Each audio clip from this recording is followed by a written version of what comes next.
2 ditë pas ngjarjes së rëndë të ndodhur në një kalqeto në fshatin Novosel, ku humbi jetën 42 vjeçari, sot është zhvilluar ceremonia martore e të riut Besfort Ruanaj. Ngjarja ndodhi në ambientet e kalqetos, ku sipas administratorit të saj, goditja me top në kraharore 42 vjeçarit ka qenë e lehtë dhe ai nuk dyshon se vdekja ka ardhur si pasojë e kësaj goditjeje. Ndërkohë, në këtë kalqeto i riu kishte shkuar për herë të parë për të luajtur. Po ashtu dhe shokët e tij nuk vinin shpesh për të luajtur në kalqeton e fshatit Novosel. Pasi ai ra në tokë, ishte e pamundur të jepeshin ndihmat e para, por sipas mjekëve, kur mbërriti ambulanca ai ishte pa jetë.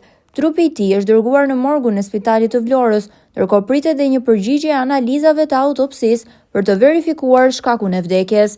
I riu ka humbur jetën në vendngjarje, ndërsa dyshohet se shkaku ka qenë arresti kardiak. Nga ana tjetër, burime nga spitali i Vlorës bëjnë me dije se pritet ekspertiza mjekoligjore, e cila nga verifikimet e para lë të kuptohet se vdekja e 42 vjeçarit mund të ketë ardhur pikërisht nga arresti kardiak.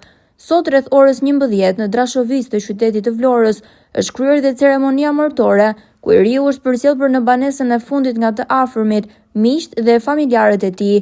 42 vjeçari prej vitesh jetonte dhe punonte si emigrant në Gjermani.